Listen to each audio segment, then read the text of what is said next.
Anda kembali bersama kami di Selamat Pagi Indonesia dan kita kembali melanjutkan perbincangan bersama dengan Komisioner KPAI Ibu Dia Puspitarini. Ibu Dia, tadi kita sudah berbincang mengenai femisida. Nah, salah satu ciri-ciri dari femisida itu kan sebenarnya sinyal bahaya dalam rumah tangga. Tapi mengapa sinyal ini kerap kali tidak terdeteksi ya oleh keluarga terdekat dan akhirnya baru bisa diketahui ketika korban ini meninggal dunia? Iya, betul. Jadi felisida karena terjadi di dalam satu keluarga itu memang rata-rata disembunyikan, Mbak, dari apalagi pelakunya orang tua ya. Jadi disembunyikan dengan beberapa bentuk, bahkan tetangga pun kalau misalnya mendengar anak yang suka menjerit dan lain sebagainya, itu kan kadang mau mengingatkan juga takut ya. Sungkan, Nah, ya. kami sangat berharap sebenarnya di beberapa kasus felisida itu terungkap justru dari masyarakat sekitar.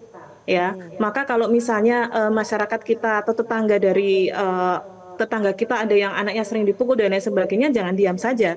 Saya sangat berharap masih ada empati di dalam hati kita dengan cara mengingatkan atau kalau takut ya sampaikan saja pada pengurus RT misalnya atau juga kepada masyarakat di sekitar agar harus segera dihentikan gitu. Karena ya pasti bahayanya akan terjadi seperti yang tidak kita inginkan ya seperti contohnya hari ini gitu.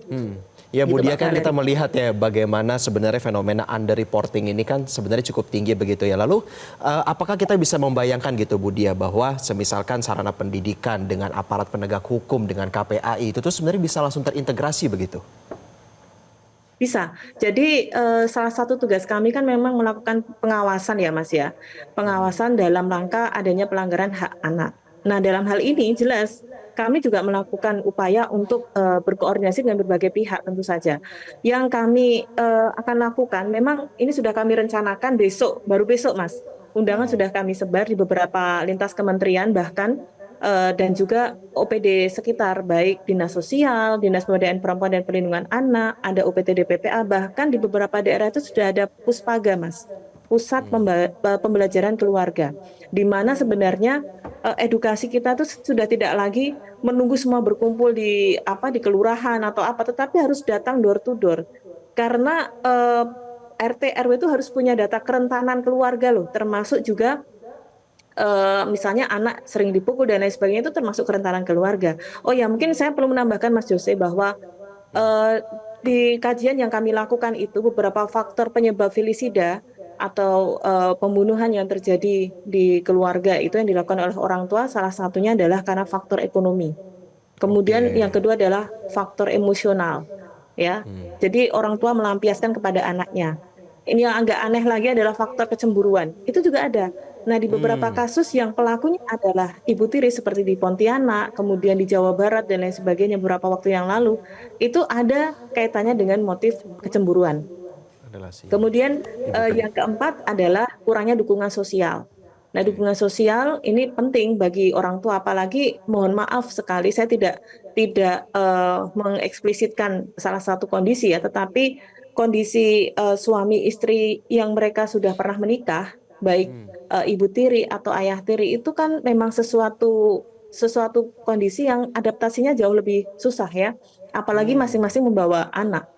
Dan ini memang datanya banyak baik ayah tiri ataupun ibu tiri yang akhirnya melakukan kekerasan kepada anak tiri itu banyak. Dan memang paling banyak adalah maternal, pelakunya adalah ibu, begitu.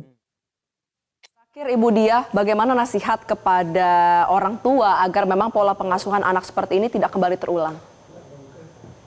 Ya, yang pertama adalah saya ingin mengajak orang tua, ayah dan ibu, mau kondisi mereka maksudnya baru bertemu atau bahkan pertama kali menikah atau dua kali menikah dan seterusnya, itu harus selalu untuk bisa mengedepankan komunikasi yang efektif dan kalaupun memang ada persoalan tolong diselesaikan dengan cara orang dewasa, jangan melibatkan anak.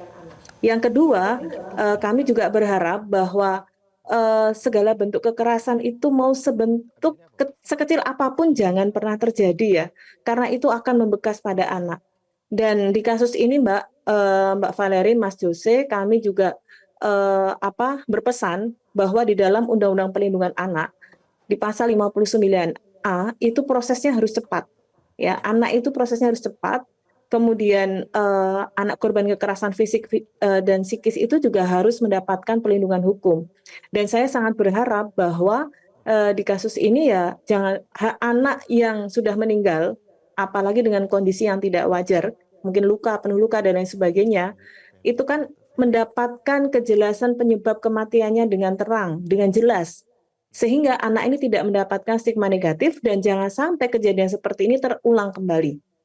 Itu yang kami harapkan. Jadi kami sangat berharap aparat penegak hukum untuk bisa lebih cepat, ya ini sudah cepat, tapi bisa lebih cepat lagi. Kemudian berbagai pihak tolong membantu juga agar kasus ini bisa segera selesai. Begitu Mbak. Ya, dan tentunya kita berharap bahwa ini kasus yang terakhir ya berkaitan dengan felisida dan juga bisa menjadi refleksi bersama bagi kita semua. Terima kasih Komisioner KPAI Ibu Diah Puspitari ini telah bergabung bersama kami di Selamat Pagi Indonesia edisi kali ini. Jelajahi cara baru mendapatkan informasi. Download Metro TV Extend sekarang.